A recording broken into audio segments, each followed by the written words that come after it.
most parents are concerned about societal issues, crime rates. They are concerned about Islamophobia. They are concerned about sex and relationships being taught in school. They are concerned about how strong their children will have an Islamic identity. It's a big issue and it's taboo in a way. A lot of people don't talk about this. So that could be to do with drugs. That could be to do with knives. That could be also to do with prostitution. I'm about to become a dad and I don't have a relationship with my dad. And I felt like there was something wrong with that completely. I didn't grow up with my father. Today, we are joined by Shoaib, who is a UK lead for Muslim Kids TV, and he is a parenting expert and heavily engaged in Islamic community projects. We discuss whether Muslims are able to raise children in the UK, or are we better off raising them abroad? He also explains the consequences of children growing up without fathers. Interestingly, he also shared his own personal experience with growing up without a father for the first 23 years of his life. And trust me, you won't want to miss out on what he said about the red flags that sisters should look out for when looking for their partners. Assalamu alaikum, Shoaib. Assalamu wa rahmatullah. Okay, let's jump straight into it. Given that what we see in the West at the moment, is it time to raise your kids in the Middle East or to make Hijrah to a Muslim country? It could be Malaysia or somewhere else. This is a very serious question to jump into. Let's start. Okay. I think we can view this from multiple different angles. So I think we're right to, as parents, to feel concerned about what our children are exposed to in this society. And, you know, we have every right to start thinking about solutions to that and options for that. And one option may very well be to move to a different place in a different society where these issues, whether that's to do with sex, relationships, whether that's to do with ideologies, the belief in God, and various different social issues, it's right, you know, it's every parent's right to think about what is that solution, and maybe moving abroad, those things are going to be it will leave less of an imprint or impact on our children than them being exposed to that to the level that it is in the West. But I think that's up to each individual family. I don't think we could make that as a overall, you know, rule or fatwa, whatever you want to call it, for the Muslim Ummah in the West to say, hey, we should all move to this other place. Because the other side of the argument is just as important, which is to stay here in the face of those issues and to learn how to deal with it. And then to also learn how to create solutions around it. And then to equip our children with the fearlessness and the confidence and the tools to be able to overcome these issues that they see in society. And then to become those people who actually bring those solutions and are able to face those problems and able to then train their next generations to deal with those and to kind of overcome that. And therefore, really fulfilling a prophetic objective, one of the prophetic objectives, which is to bring your society under the banner of what it means to be a Muslim, what it means to submit to Allah subhanahu wa ta'ala. So I think both sides of the coin have equal weighting when it comes to whether you're viewing it from a Islamic angle or you're viewing it from just a concerned parent angle. I think you can view it from both sides. So you play a big part in Watford Islamic Centre where you have a lot of projects. Yeah. And you're also the founder of Dadhood podcast and you're the UK lead of Muslim Kids TV. Yeah, too many hats. But with that, you have a lot of conversations with parents. So what is the general consensus about raising kids in the West that you're seeing at the moment? Most parents are concerned about societal issues. Most parents are concerned about the rise of crime rates. They are concerned about Islamophobia. They are concerned about sex and relationships being taught in school. They are concerned about how strong their children will have an Islamic identity. So those concerns are definitely there. But I've never heard of a parent, okay, I'm not going to say never, I'll say majority, probably 90% of the parents don't see moving abroad as the solution. There are some conversations, most of them are like just with friends maybe. Those friends, they've kind of openly said, okay, I think going abroad might be better for me. But when I speak to parents at the madrasa, or I interview a father on the podcast, or chats that I have with parents who come over to learn about the app that we have, Muslim Kids TV, the concerns are the same for everybody, but the solutions are never, majority of the time, are not, okay, we're going to move abroad, let's go solve everything. Have you had conversations with people who have moved abroad? I have, yeah. What have they said about the environment? So And where there's have they been, moved to? sorry? And where have they moved to? Okay, so one of my friends that has moved to Pakistan. So he says that the concerns for him were more so about ensuring that his children can see a society in which poverty is something that is a big problem. And he wants his children to see how them moving there with the kind of wealth that they have, how they can positively impact that situation in Pakistan. So for that reason, for him, it's quite a different objective, right? He wasn't that concerned when it came to the iman of his children or anything like that, because while he was living here, he was fully involved in his own Muslim community out in Slough. Moving over to Pakistan, the only real difference for him from an imani perspective is that the adhan, and you see everybody kind of walking to the masjid and going to the masjid. But otherwise, for him, the big objective was for him to get his children to really understand what it means to serve this society and this community that could, has a lot of problems when it comes to poverty. Then on the other side, I have a friend who's moved to Dubai, Sharjah. Sharjah, not Dubai. So in the UAE area. And for him, he's found the shift to be very positive for him.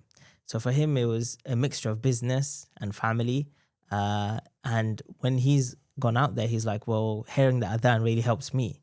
And knowing that my children are surrounded by Muslim children in their school, that really helps me, keeps me comforted as well. And I generally feel that living in this society that is generally more Muslim has a positive impact on my mind and my mental state and my mental health. And I'm not worrying about things so much as to when I was living in London. These are kind of experiences that I've had.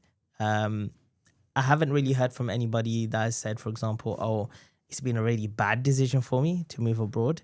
I've had another friend that's moved to Turkey. And again, he has a positive outlook on this. But for him, he's saying that it requires a lot of effort. You have to learn the language, that you have to really adapt to the new society, the new culture. And so with that, he's saying over years, maybe it might start to feel like I don't really belong here. But he's saying at the moment, he sees some positivity. What are you going to be doing? Are you staying here or are you making a move? I don't really have any plans to make the move.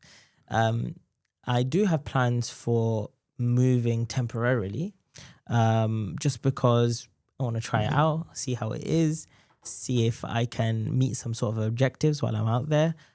So whether that be saving money, it might cost me a lot more, it could cost me less.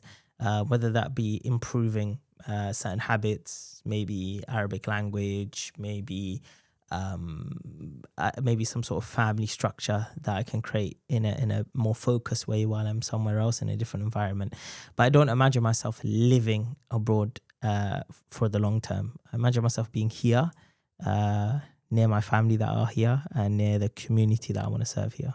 Do you feel you have a mission here as well? Because like you said earlier, you wear many hats. Yeah. Off camera, we were talking about the Watford Islamic Centre where you're running projects. So that's a mission in itself, and it's a massive job that you're serving the community. Yeah. So is that one thing that's keeping you here? And then obviously your kids are probably helping you participate in certain things. Yeah, for sure. I think even though the conversations I had with my friends, generally they're living in Muslim countries, this has been positive for them. But maybe their personalities aren't like mine. My personality is I want to be involved in the community. I want to hold on to something, that I can really get myself involved in. And I can imagine that being in a Muslim country, that the opportunities for that are going to be less because many things are already provided, right? The masjid, you don't have to fundraise for it.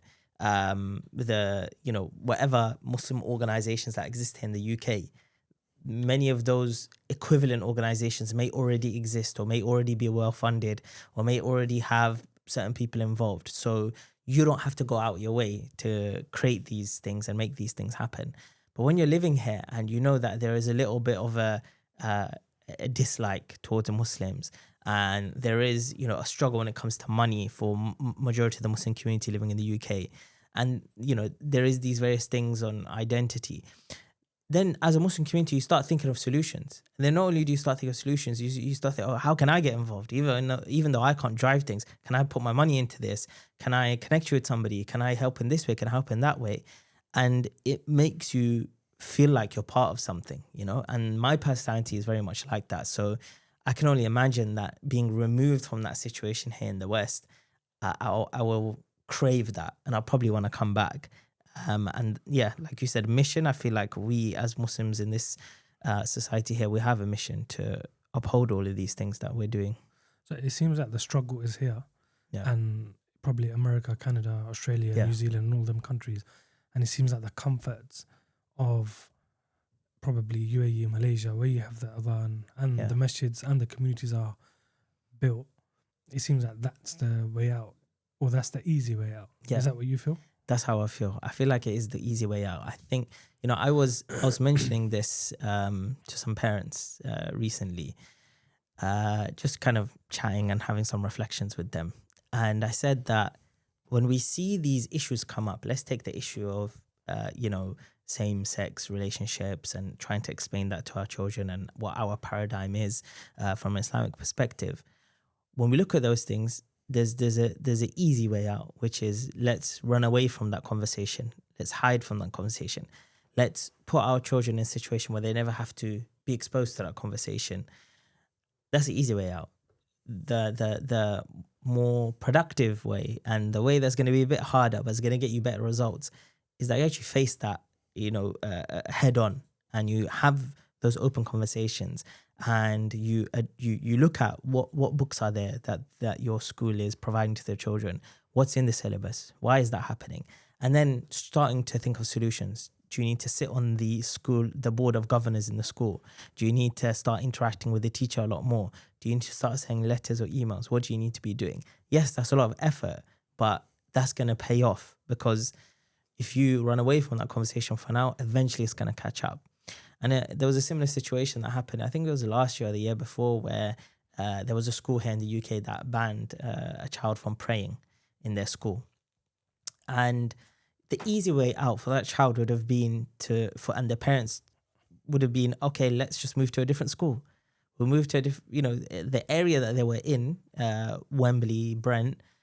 So many schools over there that are very multicultural would have no problem with the children praying there. You could just go to another school, or you could go to an Islamic school, right? There's loads of them in London. But for the parents and for that child, they didn't take that option out. They decided, we're going to take this head on. We're actually going to take this to court. And even though they lost the case in court, and for whatever reason, the lesson from that is that they actually they could have taken the easy way out, but they decided to go head on, and they decided to face that challenge. And what do you think that's going to teach that child, right? Is that when you come across these situations, you stand up for yourself and you make sure you keep moving forward. Going back on one of your points, you mentioned a lot of parents are worried about crime rates. And around, just say under 20% of prisons are full of Muslim men. And that also leaves about 10% of children being raised by single mothers. What impact is that having? And what are some of the conversations that you've had with parents who are worried about crime rates for their younger children? The conversations that we've had is sort of looking back at our own childhood and seeing how different it was. Yes, there were still crime rates there. Yeah, there were still problems. But it seemed like most of us had a childhood where we understood what it meant to be a child, to be able to go out onto the streets, to be able to go ride your bikes, to be able to go to the park unsupervised, and to know that, you as a parent being at home, you're not with your children, but you know that they're okay at the park. So for parents, the biggest difference has been that now I have to supervise my children all the time. I don't feel safe for them to go to school by themselves or to go to the park by themselves. And so this is kind of questioning whether they're having the most fulfilling childhood or not because of these restrictions. But those restrictions are in place because they're seeing the rise of crime rates. They're seeing there's a lot more of a gang culture, or there's a lot more, even if your children are involved in the gangs, just being associated with anybody who might be involved in these kind of things in your local area could land your children in trouble. And unfortunately, not all of the popular culture amongst children, but some of the popular culture has kind of drawn in, whether it's music, whether it's, fashion trends, whether it's social media trends, has been drawn in from those kind of dangerous, more criminal lifestyles. So yeah, a lot of the parents are concerned, like, how child friendly is my child's experiences at the moment, and how can we make that more of a child friendly experience? So many of them are thinking to move to different other areas, away from maybe major cities, or many of them are thinking about having sort of a group of Muslims to come together and say, look, let's set up our own town or our own place, and let's go over there so we can avoid some of these issues. So yeah, it's unfortunate that we have to have those conversations, but this is kind of like what's happening at the moment. Yeah. So it's interesting you mentioned that, because when I was younger, we'd go to the park from like 9-10 a.m. Yeah. till 4 p.m. and the park was full. So now if I drive past the park at half term or end of term, there are no kids out. Yeah. So what impact is that having on the children, because they're not going out to play, whereas when we used to go out, that was like the best thing ever? Yeah, for sure. There is this concept called the nature deficit disorder, right? Which is because of the increase of screen time, the increase of screen usage, and being indoors and doing everything indoors and socializing indoors, that we are not connecting with nature as much. And this actually has an impact on your mental health. And so they've sort of, psychologists coined this term of nature deficit disorder, which is creating this issue. And, it's unfortunate, but I think that as parents, we need to take that responsibility to ensure that our children have enough time outdoors and are connecting with nature. And connecting with nature doesn't mean that you have to walk through the woods and count and start counting the leaves and the grass. It's literally just being outside, having exposure to the sun, being able to see birds, being able to see trees, and just being able to be outdoors rather than doing everything inside. Back in the days, even when it came to computer games, video games, console gaming, you'd have to play with somebody, right? You'd have to be on the same couch as them. You'd have to bring your console over to their house if you wanted to kind of game together and whatnot. Now you could, halfway across the world, you can have a friend, and there's much less opportunity to that kind of co-op gaming and things like this. So even when it comes from a socializing perspective on the screens, even that is being reduced even more, let alone socializing outside into the park, like you're saying. So I think it's a big issue, and we have to make sure that in our schedules as parents, we have time where we specifically make sure that our children are going out. We're going out as a family, whether it's a family walk, taking them to the park, whatever it may be. That definitely needs to happen. Going back on where Muslim fathers are in prison, what impact does that have inside the house? Because it's not only being raised by a single mother, for the mother that's hard enough, but also it's an absent father who's in prison. Yeah. It's different if he's passed away, and there's obviously coping mechanisms for it, but if he's in prison, how much of an impact does that have on that house and then the wider community as well? Yeah, it's a big issue, and it's taboo in a way. A lot of people don't talk about this, but it's this whole concept of having an absent father. Yeah, and studies have shown that having an absent father, whether it's a father in prison, it's going to be the impact of this would be increased. But let's say the father's passed away, the father's not around because it's a divorced family, it's a broken family, or the father's in prison. Whatever the reason is that they're absent, from the very minimal, there's twice as likely to fall into mental health issues.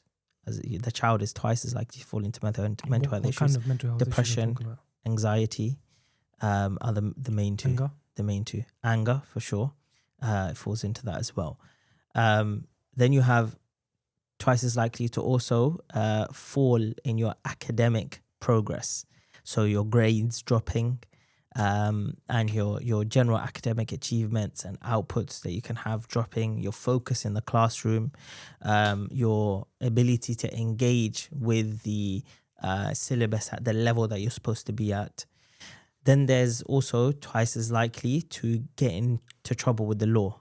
So criminal activity. You fall back into the pattern. Exactly. So let's say it could be criminal activity. So that could be to do with drugs, that could be to do with knives, that could be also to do with prostitution. It could be to do with these various things. And this is all because you don't have a secure father figure within the household to look up to. That doesn't mean that this badly reflects upon the mother. Just because the child may be affected by not having their father around, that doesn't mean the mother is a bad mother or the mother's doing a bad job. She's doing two jobs. She's doing two jobs. Yeah. It's just showing what it means to have a father present and what impact it can have when that father is not there. And then when you're saying that, okay, this father is in prison, let's say, then the child is now, growing up, knowing, having this anxiety that for him or her to go and see their father, to connect with their father, it has to be in this way, the visits and behind the screens, over the phone, whenever these visits can happen. And this kind of relationship with their father, even though their father is alive, their father's not around, they know that their father has maybe made a mistake. Okay, maybe the father could be innocent. There's problems with the criminal justice system. But let's just take generally, okay, maybe the father's made a mistake now. So they know that their father has done that. What kind of imprint is this going to leave on the child where they can't have that wholesome interaction, where they know that their father has made these mistakes? They're going to feel that they are from this particular lineage now, that's who I am. I am this because that's who my father is. Or even if they have a strong mindset and they're like, okay, I'm viewing this in a different way. I'm seeing it as my father's made a mistake. I don't want to make the same mistake. There's still a problem there because that child is now living as a reaction to a situation that's happened. They're not actually living the reality within the present, within who they are and what this situation is and making the most of their life. They're constantly living to a reaction of what's happening. At what age do they start thinking like this? Because it's easy to say, oh, well, 5-year-olds are going to think like that. Well, I mean, interestingly enough, my father, I didn't grow up with my father. Now, he wasn't in prison, but we had my mother and my father were divorced when I was about 1 year old. I started noticing the impact of not having a dad around that 6-7-year-old age. And where I started noticing it from is because I started seeing, going to school, children were being dropped off or picked up by a man of the household. Or I would be going over to a cousin's house, or my mother would take her to her friend's house or family friend's house, and there'll be a man there, and there'll be a room where the women are and a room where all the men are. So I started noticing these patterns quite young that, okay, there's supposed to be some sort of man in the family that is running things as well alongside of the mother. So just to clarify, when your parents got divorced, your father wasn't around at all? That's right, yeah. That's right, yeah. So from when the divorce happened up until this divorce procedure took about 15 years. There was a lot of issues within the relationship. So it took a very long time. And with me being the youngest, I wasn't able to access my father for that many years. So it took actually until I was 23 years old. I'm now 29. So it was only when I was 23 years old that I actually managed to reconnect with him. Okay. Which we can maybe go through if you want to ask me how that actually happened. But point being is, I noticed the patterns of not having my dad around at quite a young age. And that only began to play on my mind more and more, right? When you start watching movies, listening to music, and you're just kind of surrounded by culture that is talking about this phenomenon, right? If you're listening to a certain type of music and it's talking about having an absent father or not having a dad around and what impact that leaves on you, you start relating with that. You start thinking you're watching a particular movie that has a storyline in that way. Whatever, you start coming across friends that also don't have dads. So it's starting to reinforce the fact that, okay, this is a problem. When that's being reinforced, from when you're young and you're not as mature and you're not ready to kind of tackle those challenges, your only option really is to live as a reaction to that. Say, okay, that happened.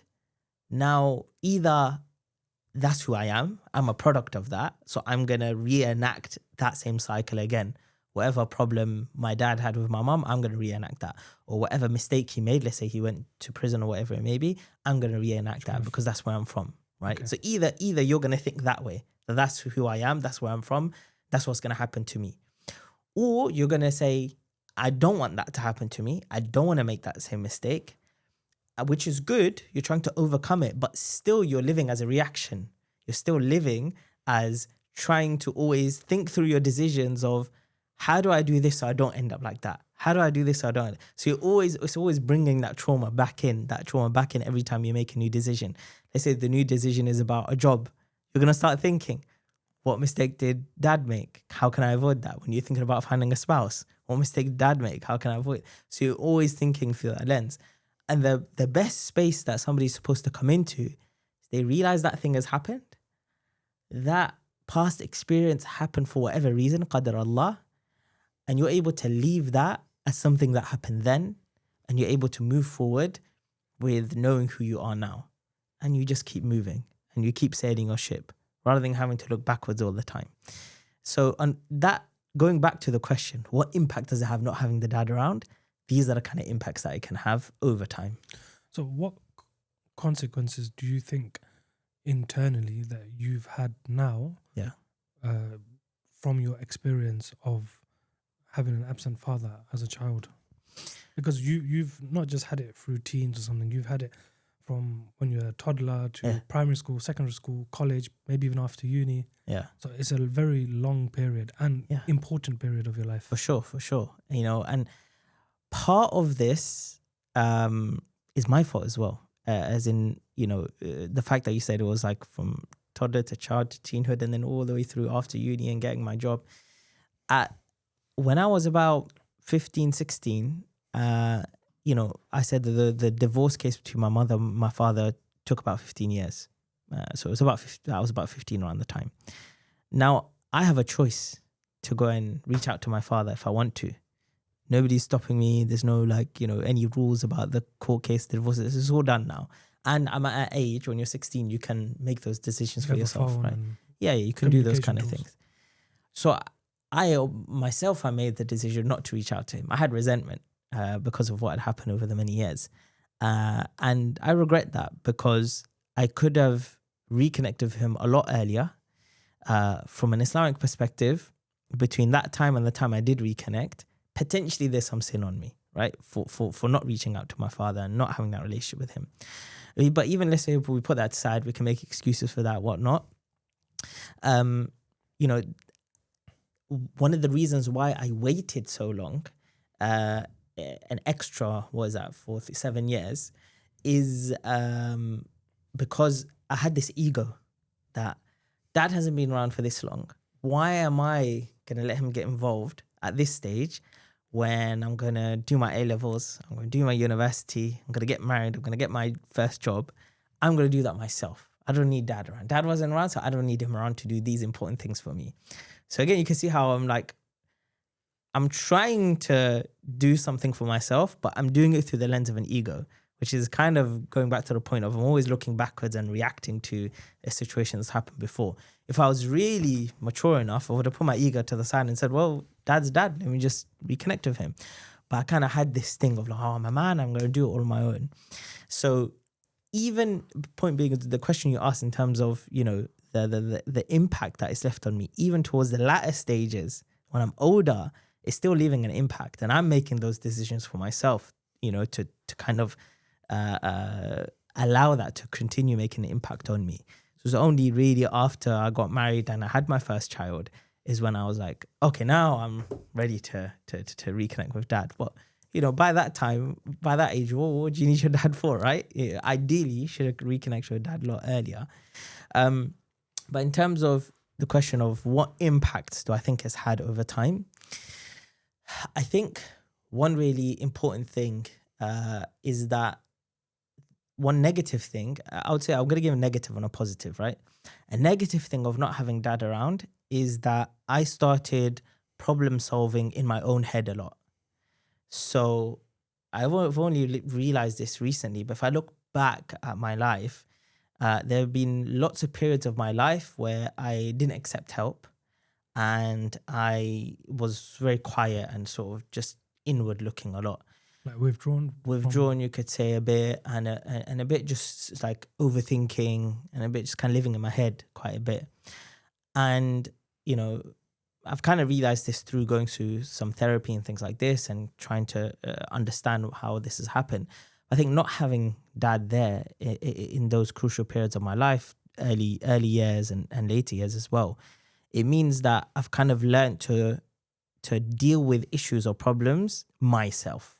Right? Not to say my mom wasn't there to deal with issues, but like we've mentioned, is that having a mother and having a father is important. So my mom being there, it's been loads of positives. And I don't want this to become, somebody's like, oh, well, what about your mom? My mom's done amazing, and who I am now is because of my mom.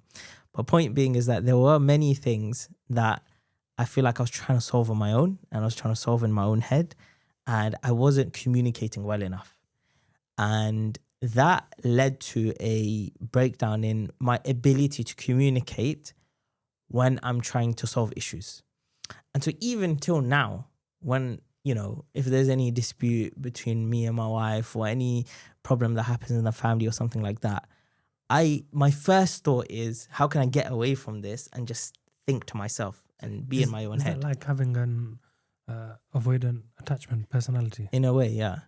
I don't know exactly what the definition for avoidant attachment is, even though I did psychology at A level, but I can't remember everything. But yeah, point being is that, when I come across a problem, it's like I immediately withdraw and try and think about myself. And I overthink all the scenarios of what's going to happen with this problem and what are the potential solutions and this and that. And I have all the conversations myself before I invite other people to help me with that problem and and have those conversations with them, which, if anybody hears that, they can realize, they can clearly see how that leads to a problem in communication with your spouse, with your family, because you're not being open enough with these discussions. So I think not having him around, that was what I did, because if he was around, maybe the security of having him around would have made me feel like I can discuss it openly, or I can rely upon somebody else to be able to help me with those problems, and I wouldn't get into this spiraling pattern of having to solve things myself or think in my head a lot before communicating to others. But the positives, of not having dad around is that, you begin to kind of understand what responsibilities you need to take on board a lot earlier. You start maturing quicker, basically.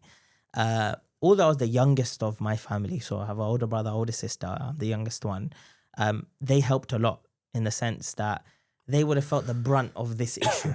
They would have felt the brunt of not having dad around, of having less money in the household, of, they would have felt the brunt of it. Because when everything happened, I was only 1 year old, whereas they would have seen everything that would have happened in the divorce and things like this. So, they would have matured a lot faster, but still there was an impact of quicker maturing for me as well.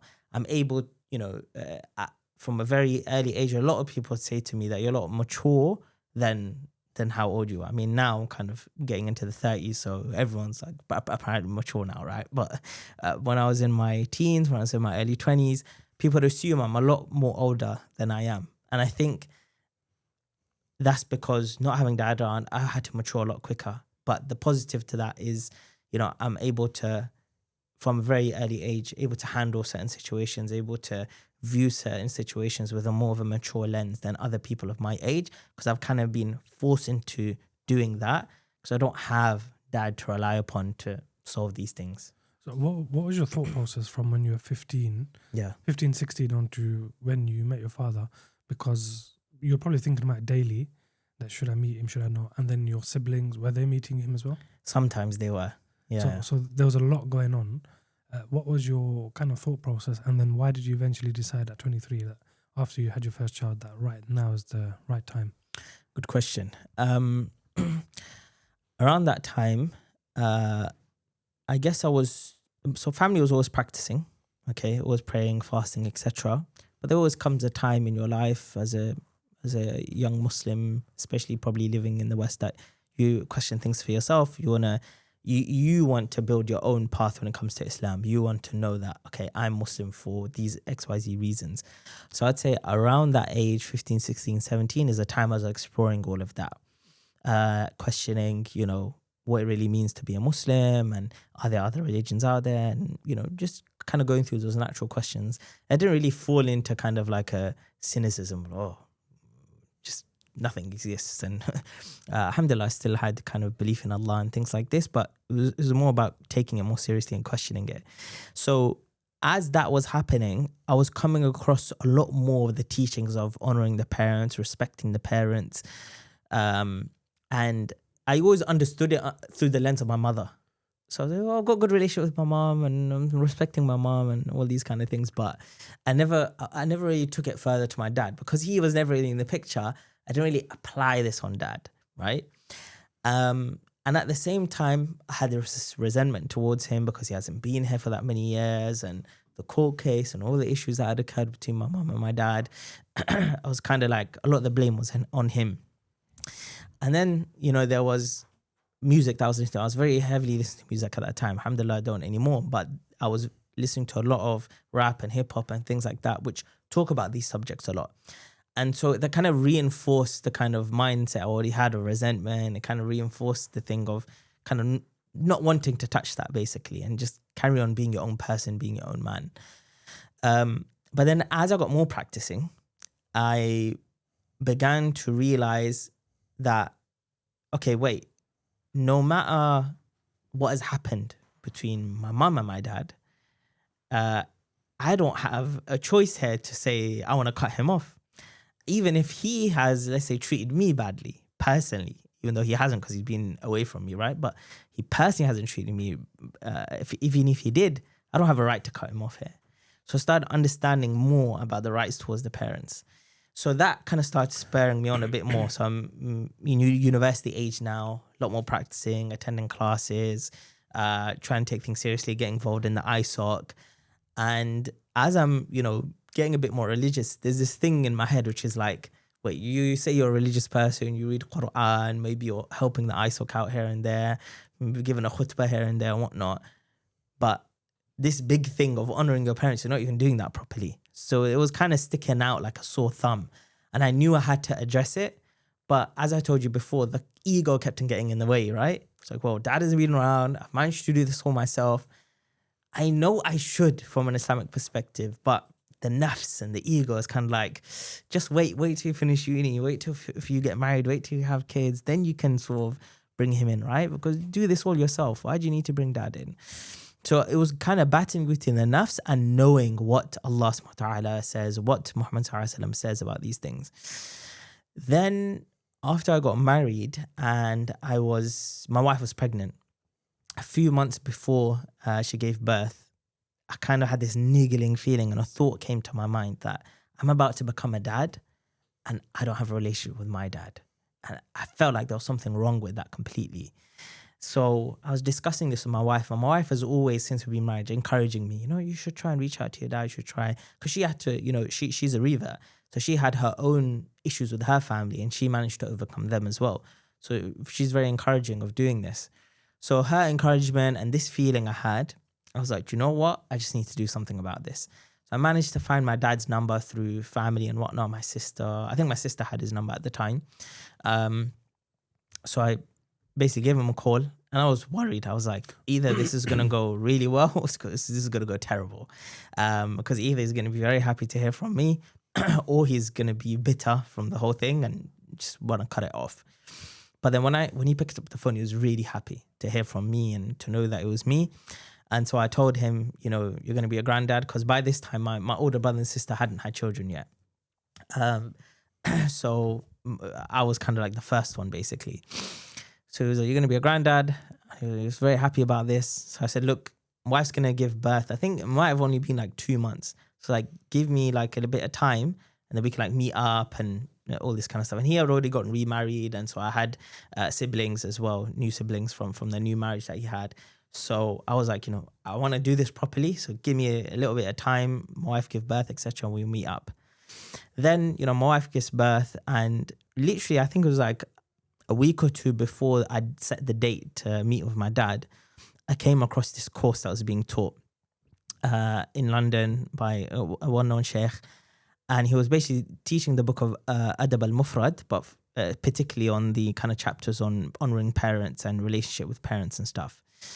So I thought, perfect, let me attend this. I'm going to kind of meet my dad for the first time. Let's see what sheikh says about this. And maybe I can ask him some questions, right? Weekend course, I attended it. It was amazing. And one of the main points I took away from it is that we know that one of the doors to Jannah are our parents.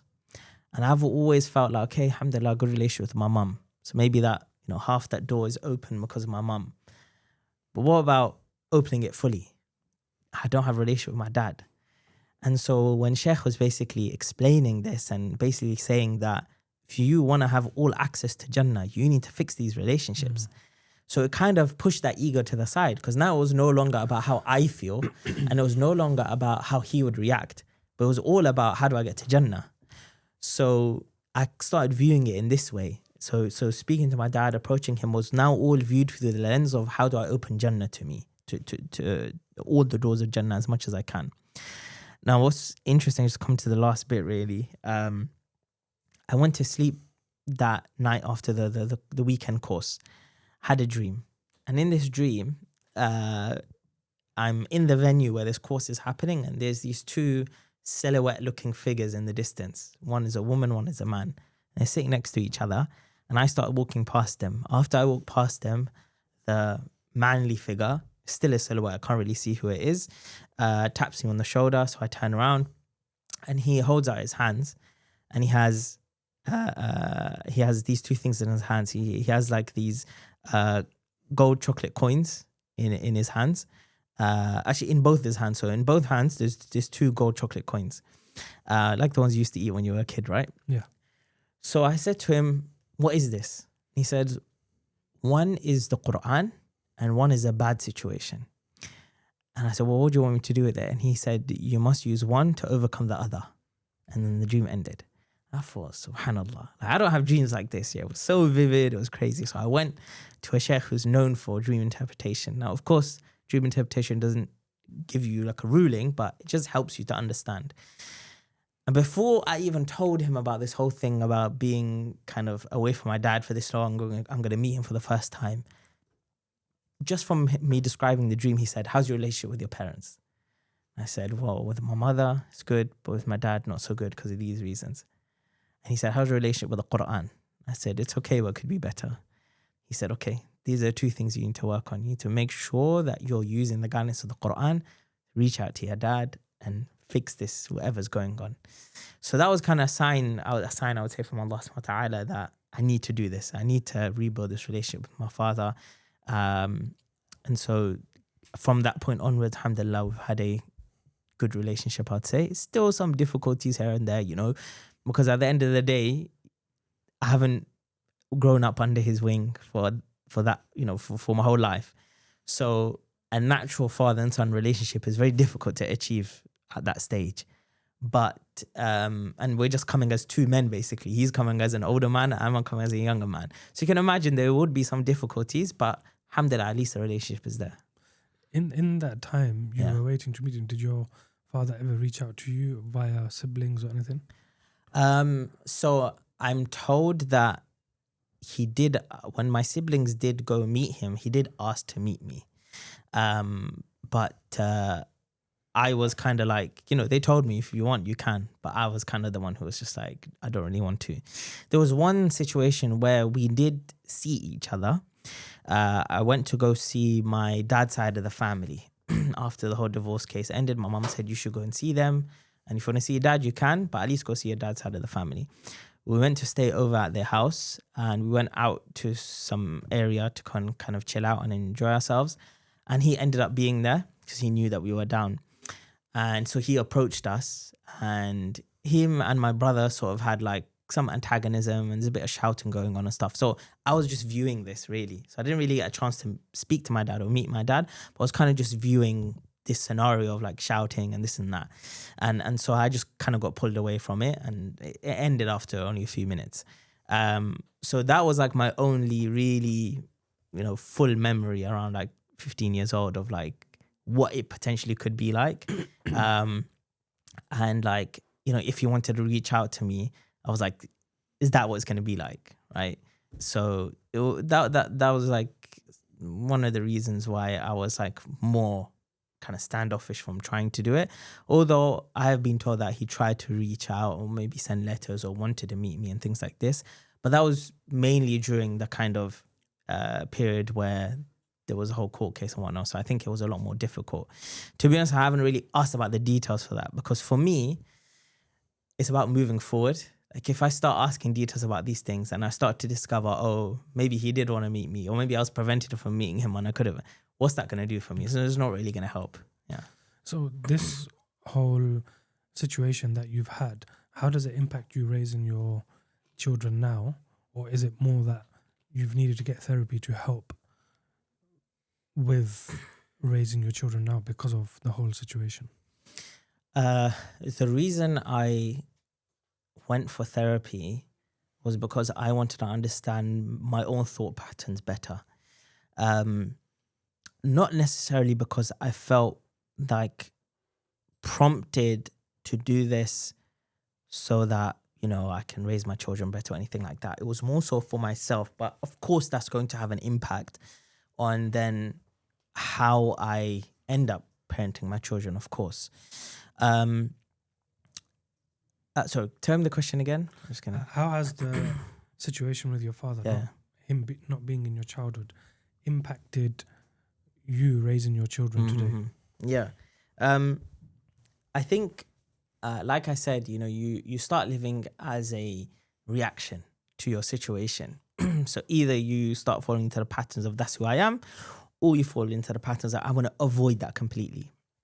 And the best is to kind of just carry on with your life without having to react to these situations.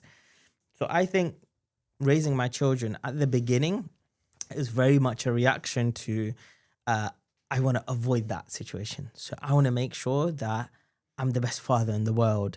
And I want to make sure that I never leave my children and I'm always there for them. And I never get into this situation of this horrible divorce and, and. So any effort that I was putting into my children's lives, it was all about like being this super dad, to such an extent where I'm going to take on everything. So I'm going to make sure full pregnancy, I'm fully available for my wife. When my wife gives birth, I'm fully there. When my children are young, I'm going to feed them, I'm going to change their nappies, I'm going to do everything. I'm going to be as present as I can. Now, in everything that I'm saying, there's nothing wrong with those things, right? There's nothing wrong with that. And in fact, through the podcast I have Dadhood and stuff, I encourage these things. Fathers should be a lot more involved in their children's lives. But then you have to think, where is that stemming from though? It's not entirely stemming from a positive angle of, I just want to, be an involved dad. It's also stemming from, how do I avoid being a bad dad? Because I think, I'm not saying my dad was a bad dad. I'm saying the way I've processed it is that, he wasn't so great, right? And so when it's coming from there, it kind of like starts to drain your energy, and you start to feel guilty for not reaching a certain height and a certain standard that you set for yourself.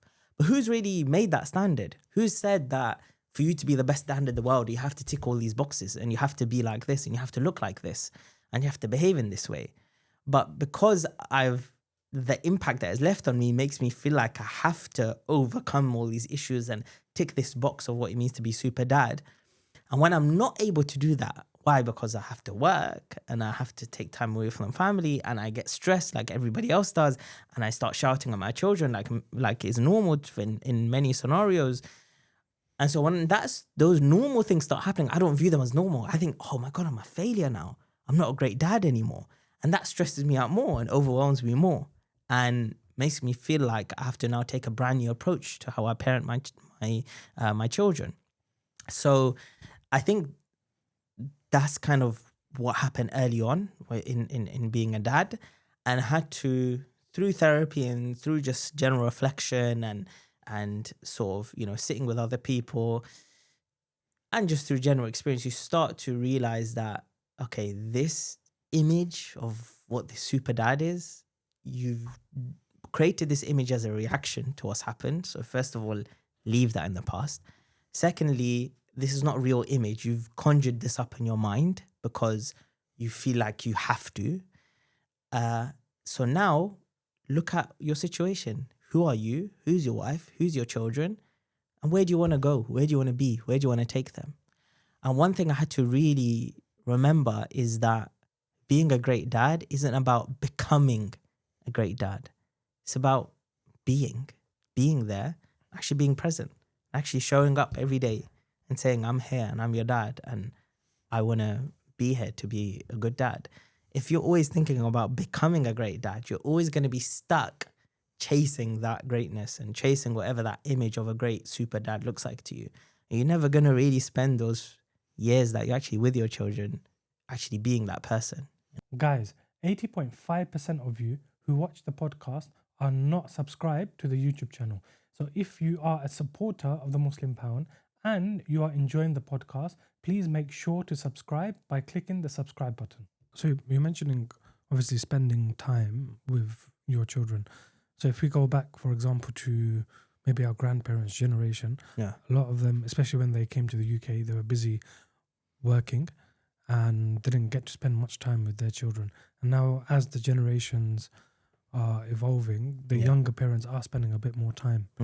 So how do we now raise the next Muslim leaders or the next influential figures within the Muslim community? So spending more time with your children, we have to put that into the right context. So like you said, with our grandparents and stuff, them spending less time with their children was maybe what they needed to do to raise the best children, right?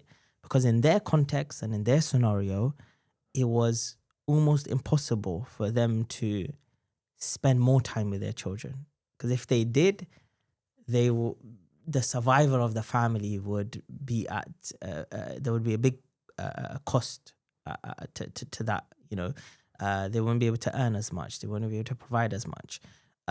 So we have to view that in context, that just because maybe our grandparents or whatnot weren't around as much, but maybe that's what they had to do to make sure that we... It's like a survival mindset. Right, exactly. Now we have to view what is our context and our situation, right? Maybe we have the luxury to be able to spend more time with our children. Maybe there's certain ways that the labor force is right now and certain jobs that you can get, it's online or it's from home or various different things, or you can earn a lot more with less hours. So we can now start thinking about spending more time with our children. So, you know, make sure you're viewing it in your own situation, in your own context on how you can do that. And, you know, at the very minimal, both sets of parents, the mother and the father, should be spending at least 10 minutes of quality time with their children in a day. Like that's the very bare minimum, right? 10 minutes could be before you drop them off at school. 10 minutes could be when they get back home. 10 minutes could be just before you put them to bed.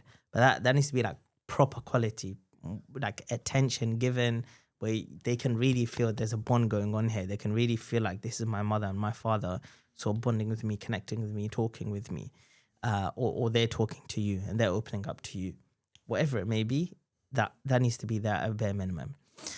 Another context that we need to think about is that generationally, mothers have been sort of passed down this knowledge of connecting with their children. Why? Because over centuries and centuries, they've been the main caregivers. Now, there's a bit of change going on, imbalance in the economy, both parents need to work, etc., etc., different views of what it means to be a mother, what it means to be a father. Okay, I'm not trying to address those, but the point being is that we're in a space where things are changing. And where things are changing is where fathers are sometimes being put under pressure to perform in the same way that a primary caregiver, the mother, would perform. And when that pressure is being put onto the fathers, and they don't have that generational knowledge that's been passed down. Maybe the generational knowledge that's been passed down to men and to fathers has been providing how to build a business, how to bring money in, how to sustain a family. We could probably do that very well. But the caregiver stuff, we couldn't do that very well. Whereas on the other side, for the women and the mothers, they could do the caregiving role of the children very well because that's been passed down. But maybe the whole providing and performing in a career and building a business, maybe they can't do that as well, as an example. So we have to remember that context as well, that whilst we're asking for our mothers and our fathers to be more involved in our children's lives, that the way that involvement looks and the quality of that involvement looks can differ depending on the gender and depending on the scenario and the context of each family. But to kind of round off on that thing of being involved, the involvement from the parents is like paramount, right? You want to be able to, if you want to be able to raise your children in a society where it's disconnected, you need to make the effort to create that connection. As the old saying goes, it takes a village to raise a child. That village doesn't exist anymore. And so if it does take a village and that village isn't there, you as a mother and father have to pick up that slack then. And for you to pick up that slack may mean that you have to sacrifice a certain amount of hours at your job, a certain amount of hours in doing whatever you want to do, so that you can add those hours into making that connection with your children. Otherwise, you need to find that village. If you don't want to give up those things, you don't want to sacrifice whatever your own certain hobbies or hours at work, etc. I'm not saying you don't want to sacrifice because you're a bad parent. I'm saying because those things are important and you can't sacrifice them, then you need to find that village then. You need to find who's going to then start pouring into your children. And don't leave it to the teachers in the schooling system. And don't leave it to the madrasa teachers. Start thinking about who are you surrounding your children with, so those people can start pouring into your children. And they can start building those things that you can't build into your children. Otherwise, you don't have the village, you need to pour into your children. So haven't you also teach them about not just like boycotting and things like that, but to become influential figures in the sense that they're promoting spending on Muslim businesses and contributing to the Muslim circular economy? Because that's a big aspect of the Muslim pound and a big aspect of everything that's been happening in Palestine and everything. So obviously back in the day, we didn't have as much money, so we're spending on Tesco and Coke because everything was cheaper and there's always an offer. But now we might spend a few more pennies, so our brothers and sisters in Palestine and other parts of the world as well are maybe not facing as much difficulty, or our funds at least aren't contributing to the genocide. Yeah, for sure. One thing that we've done with our kids is we've been very open in telling them what this boycott thing is. And, you know, my kids are young, 6 years old, 5 years old, but they understand it. You know, they understand that there is a occupying force in the world that is making the life of brothers and sisters in Palestine, they're our brothers and sisters, explaining that to our children. And it's making the lives of those people in Palestine very, very difficult, and or they're being killed. And so they need to understand that that context is there, that exists in the world. And how are we connected to that is certain things that we buy here, from when we go for grocery shopping or we go to the corner shop to buy you sweets and things like this.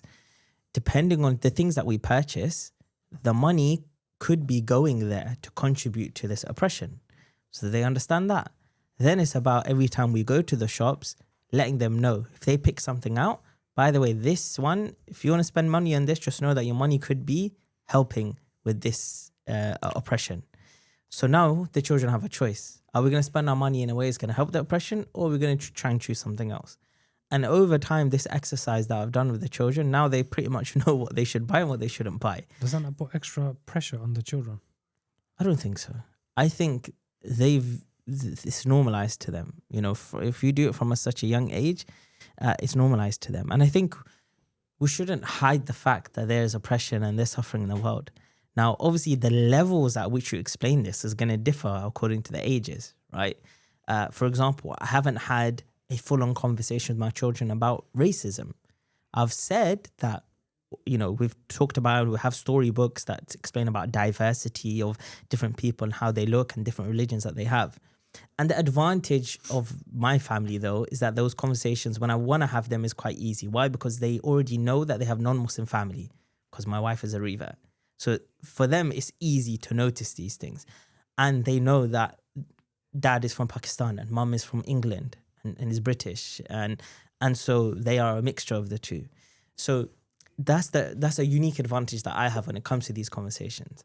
But even then, I haven't fully gone into it. I've only explained it to a certain level. Same thing with the Palestine issue, right? We explain it to a certain extent, but not further than that until they're ready for it.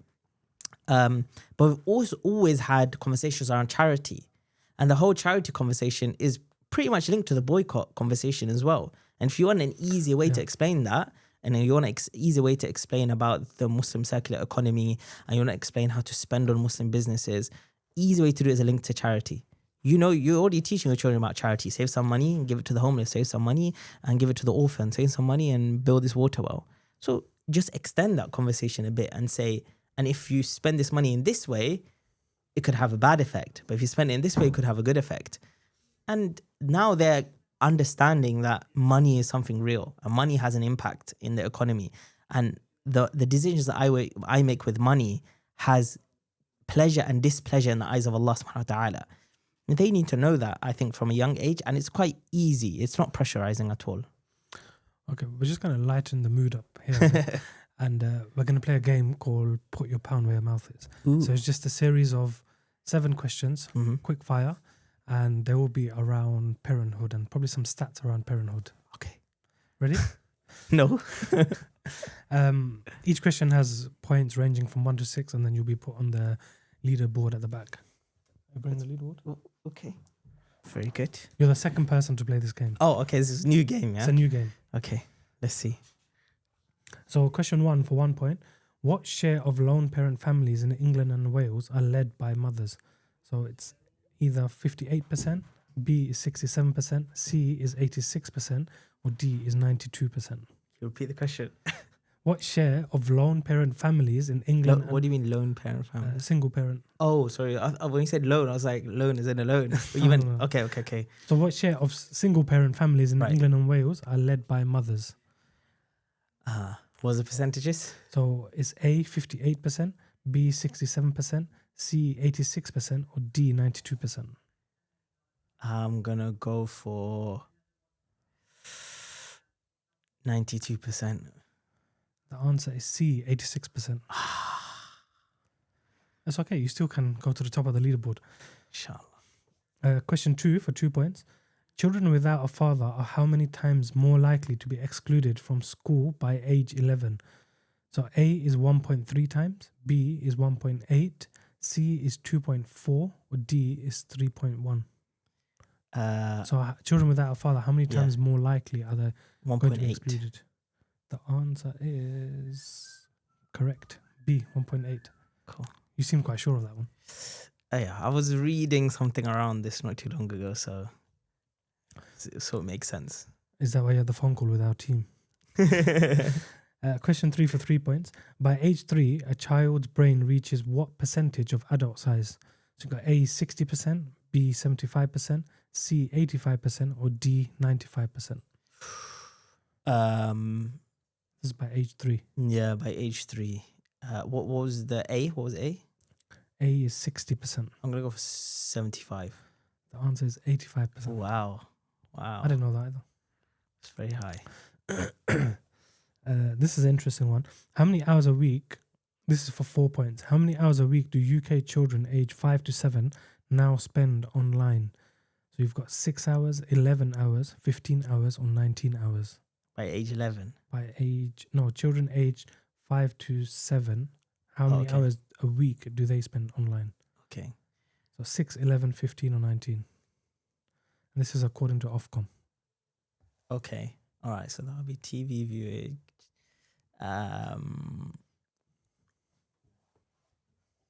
15. The answer is 11. Ooh, okay. A bit less. Question 5 for 5 points.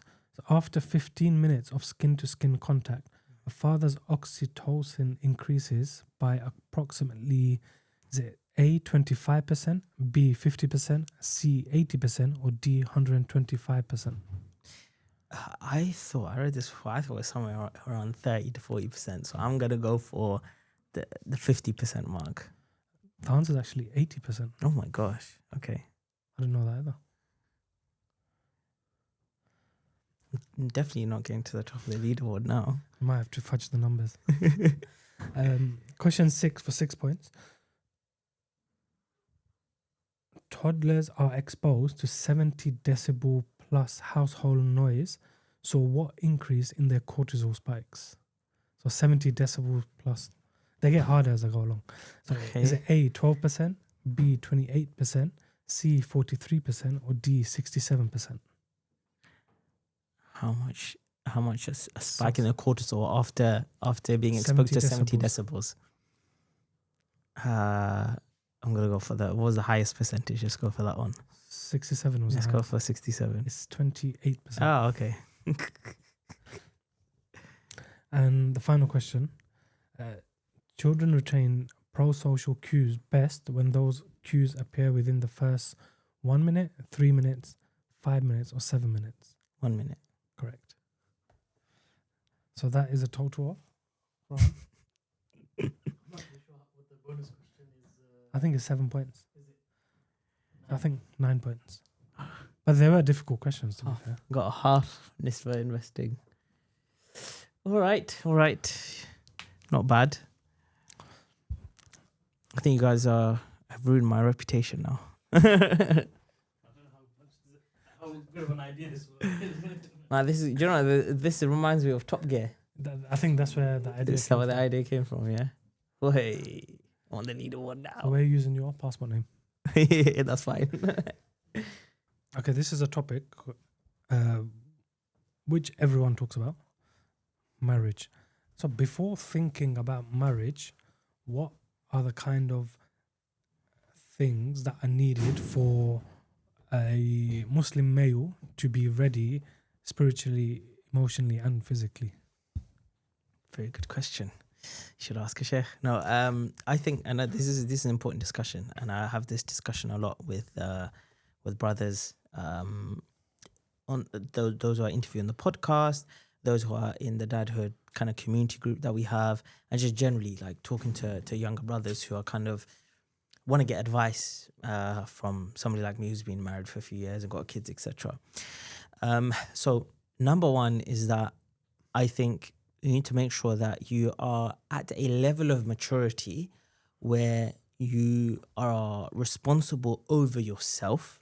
So you're not relying anymore on your parents to take care of your life's direction, on your finances, on your how you view yourself within society, as in who you are. You don't have to rely on other people to kind of give you that leg up, right? So you know where you're going. It doesn't mean that you figured out exactly the best career in the world. It doesn't mean that you've got £1 million sitting in the bank.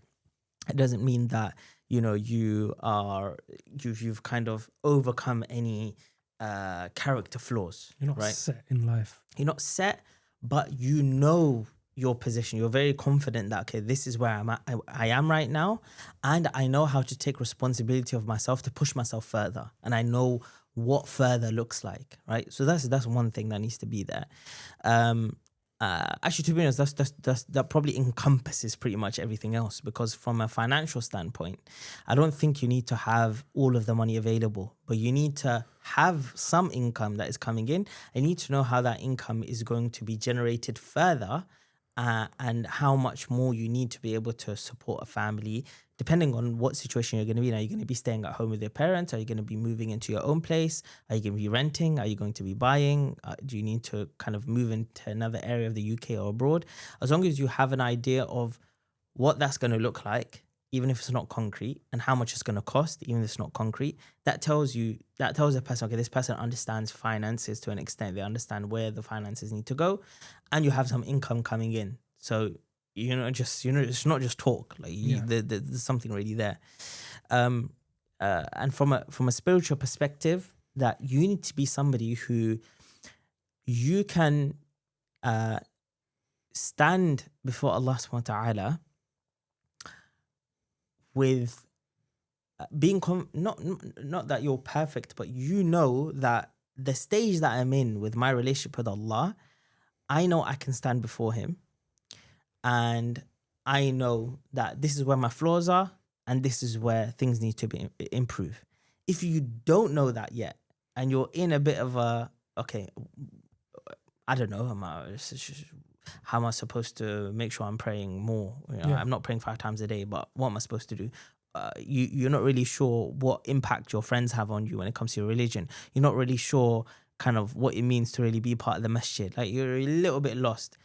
I'm not saying that you need to already be part of the masjid, already be praying 5 times a day, already be this or already be that in order to get married. But you need to know where your flaws are and where you need to improve. If you know that, then you can also be able to take responsibility of somebody else's spirituality.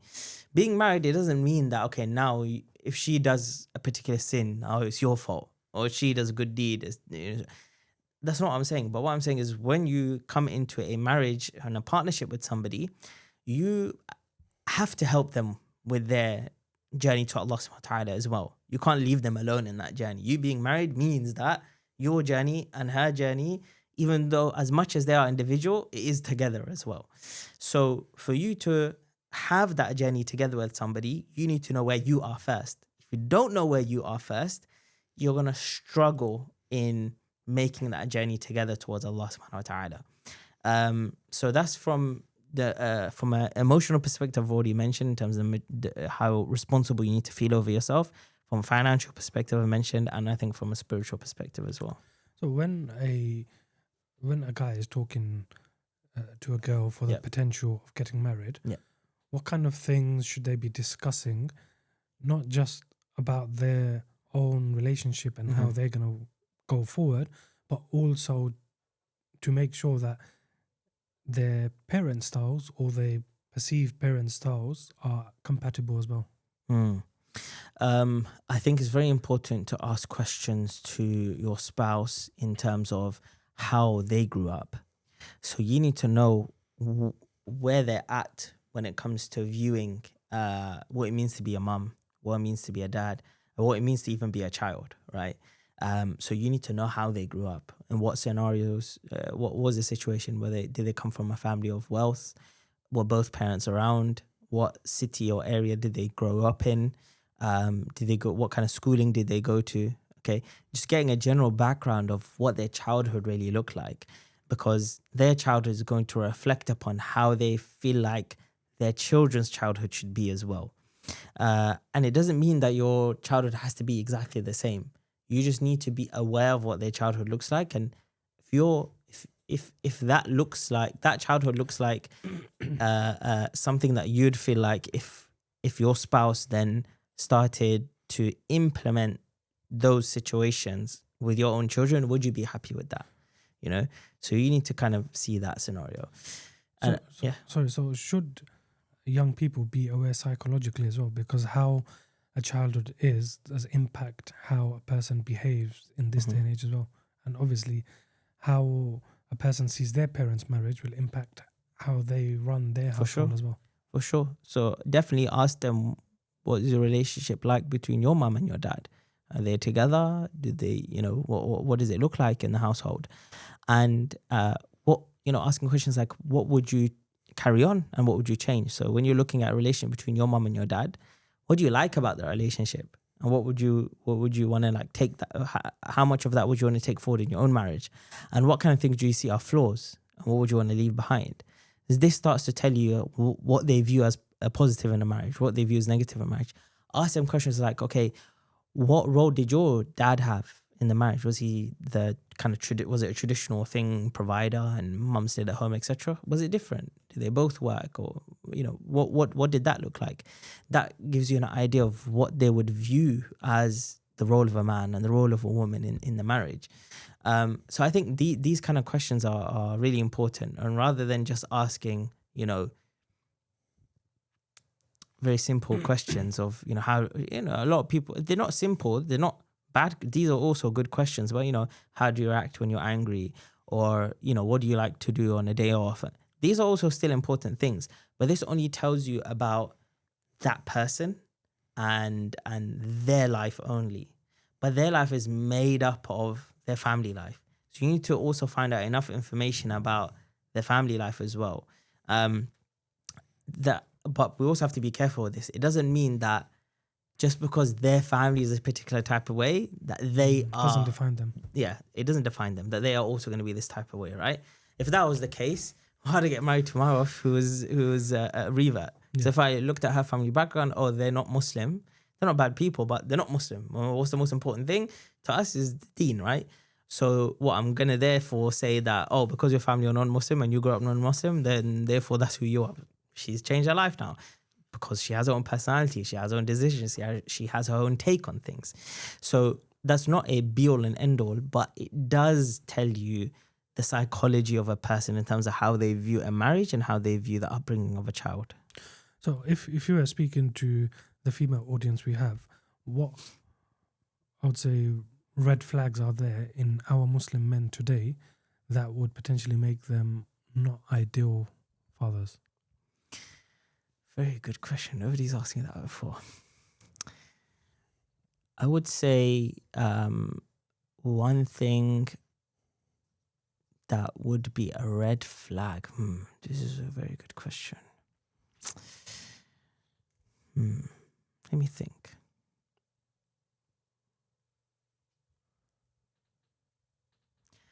I think somebody who doesn't know how to take responsibility for their actions. I think this is, when speaking to my wife, she said that this was something that was very important to her, that when we're having a conversation, that you can admit where you're wrong and where you're right, and I can admit where I'm wrong and when I'm right. And I think, unfortunately, sometimes as Muslim men, we feel like whatever we say goes, in a way, right? And because naturally you're the leader of your household, no one's going to take that away from you. You know, you have leadership positions within your community, right? The Anbiya were men, the Imams are men, right? And in a typical Muslim household, the man is the one who's going to go out to work. And regardless of whether the woman works, the man is a provider anyway, right? So because of these things, you're going to adopt a mindset that whatever you say goes. And therefore, that could spiral into you don't have to admit when you're wrong because you're the leader. However, I think it comes from emotional maturity as a man to be able to admit when you're wrong and to be able to view situations objectively and to be able to come to a decision to say, well, this was correct and this was... I think that actually shows your leadership qualities. That actually shows that you are the leader of your family when you can view these situations and come to the correct conclusion of whether you are right in that situation or you are wrong in that situation. But when you're unable to do that, even if there's a situation you're wrong and you're unable to come to the conclusion to properly analyze and say, actually, I was wrong, that shows a lack in your leadership quality. So I would say that's probably a big red flag, is that if a man doesn't know how to view those situations and to be able to come to the correct conclusions on who's right and wrong in that situation, I think look out for that. If that person's just like, I'm always right. So how does a woman figure out if a man can't take responsibility and accountability? Because it's very difficult in our Islamic dating or whatever you want to call it, the Rishta meetings. How does a woman figure that out? I think the way that my wife figured out with me is that she asked people that I'm connected with. So, she had some of her friends were able to approach and ask through other contacts, my friends, and be able to ask certain questions and then feed that back. She knew people that I had worked with. So there was like sisters that she knew that were in my workplace. So she's able to ask those sisters in my workplace, tell me a little bit about what you have viewed about him. So I think this was, she was able to ask my mom, my sister, right? So asking other people, okay, how does he react to these situations? Is he somebody that takes accountability, responsibility, etc., etc.? Because those people, your friends, your family, your work colleagues, they're going to know about these things. Whereas, asking the person across the table from you in a marriage talk, you might not get the straight answer that you're looking for. So that's also, I would say, the role of a father or an elder brother to use their connections, especially if it's within the local community, to find out about these certain traits. Yeah. Or just have a straight one-to-one interrogation. If you can do that, then have that interrogation. But usually you don't always get the best answer out of an interrogation like that. I think, you have to use your network to be able to find out these things. So exactly, this is a good point you made, the importance of having a wali or having somebody involved in your process from the female side, having a man that can back you and can find out about these things. Maybe your dad or your brother, your uncle, your cousin can go to the masjid where this guy is from and start speaking to people over there.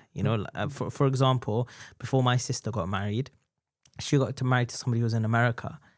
So I flew over there before they got married, and I went to meet his friends. Obviously went to meet him as well. We had already met him, but I was like, but I haven't been to your neighborhood yet. I haven't been to your area. Before my sister makes a decision to go live over there, now she has, alhamdulillah. She's got a daughter and everything. So before she comes over, I want to see what your neighborhood looks like, and I want to speak to your friends. I want to speak to the masjid and everything. And he was, alhamdulillah, connected to his local masjid, so it was easier in that way to speak to those people and ask them about him. When I got there, started speaking to people, and I found loads of positive things that they had to say about this. And because they knew I made the fly over, I was dedicated to doing this, they were like, well, I can't give this guy some nonsense answers, right? They're going to give me proper answers because I've made the effort to go and do it. So I was just thinking of waterboarding them and then see how they react. No, I'm joking. It's time for our Muslim Pound shout out, a segment in the show where we highlight the incredible work of one Muslim-run business. This week, we have Muslim Kids TV, who provide Islamic cartoons, games, and stories that help protect your children's faith. There's going to be a lot of fathers listening who've lost connection with their kids, whether they're young or old. There's going to be teenagers or maybe 20, 25-year-olds listening who've lost their connection with their father. How important is it, and how can they reconnect with their parents? Because obviously it's something that you've gone through. Or even if they don't have the best relationship, how can they make a step in the right direction? Number one key thing is to ask yourself, why are you avoiding this? Really, why are you avoiding it? You're going to immediately come and tell me because he's done XYZ to my mom or to us, to my siblings or to me, and I can't deal with that. Now, if you're in a very particular situation where there's abuse, okay, physical abuse, whatever it may be, to yourself or to people that you know, and it's very harmful in the sense that if you're in close proximity with this person, it's going to increase that harm. This is a different situation that needs to be addressed by itself. Authorities need to be involved, social workers, whatever. That kind of stuff, I can't comment on that because that requires very particular scenarios. It requires very particular solutions to overcome that. But let's say generally somebody who has a difficult relationship with they have a difficult relationship with their father, and they're in a situation which they can overcome it. There is a potential to overcome it, even though it's going to be hard, even though it's going to be difficult. And they're removed from there being like a immediate harmful effect. Yeah, it's not like if I get in touch with my dad, like I'm gonna be harmed physically, or something's gonna happen to my family or something like this, right? Like I know a brother who he can't get in touch with his father because if he did, there would be a very harmful situation to his own family that could happen if kind of situation found out where he lives, etc., etc. So putting that to the side, if that harm isn't going to take place and there is a potential of kind of connecting and having a conversation, etc., etc.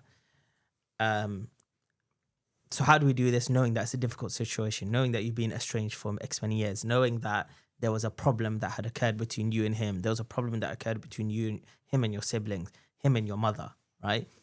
How do you now overcome that? First things you need to ask yourself, why am I avoiding this situation? Yeah. So now we've already pushed aside, I'm avoiding it because of the abuse that could happen. So pushing that to the side, why am I really avoiding this? A lot of the time is gonna be because of your own ego, because you can't overcome the fact that you have to connect with somebody who's done something wrong to you. It's gonna hurt you. Like you have to put yourself now in a vulnerable position. You want to be in a powerful position. He's hurt you, so you're gonna be in a powerful position to make sure that doesn't happen to me again. So you're gonna defensive. You're gonna get defensive. But you have to kind of push that to the side. You have to become vulnerable. You have to say, okay, well, he's hurt me before, but it's not about me. It's not about me being powerful over him. It's not about me being in the position of power. It's not about me having to grab my rights all the time. Yeah? It's also about me giving my rights to him. No matter how many times he's taken away rights from you, you have a responsibility in front of Allah subhanahu wa ta'ala to show your rights towards him. So you need to firstly ask yourself that question. The second thing is that you need to realize that whatever effort that you make here, that effort is only ever going to be positive for you.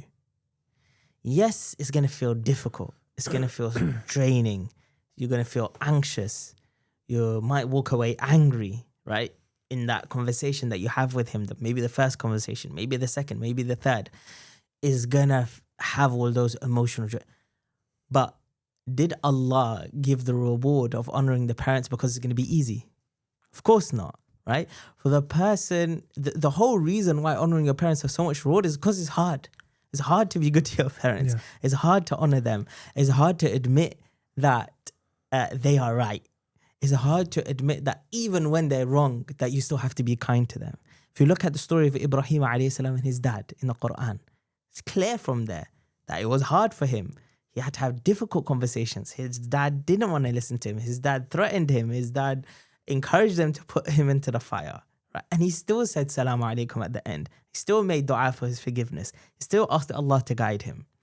So the whole thing is that, yeah, it's going to be difficult. You have to go through that difficulty if you want that true reward that you're saying, that Allah is promising about honoring the parents. And then on top of that, you connecting, you have to remember there's beyond you as well. You connecting with your parents is also a right of your unborn children, born or unborn children. Is their right that they have a relationship with their grandfather. Who are you to take away that relationship for them? Just because you have a bad relationship with your dad, does that mean you're going to prevent your children from having a grandfather? That's completely absurd, right? And you're going to make excuses to say, oh no, they can't have that grandfather because that grandfather might be abusive. Who are you to say that he's going to abuse those children? Create a situation where that abuse that you think is going to happen can't take place. You control that situation, but you can't prevent them from having that relationship. You could put boundaries in place. You could put whatever safety measures you feel like need to be put in place, but you can't prevent that. That's their right at the end of the day. And they're going to question you about that right. Either they'll question you when they're younger, when they're older, or on the day of judgment, they'll ask for that right back. So what if we flip it? So just that there's a child under 10 and the father is physically absent. He's not in prison, but for whatever reason, he's not there. He's not in the same area. He's moved away or whatever the situation is, but there's very little contact between him and the child, if any. What's your message to that father? To the father? To the father. I know a brother that's in a situation like this. And, for him, he tries his best to reach out to the child.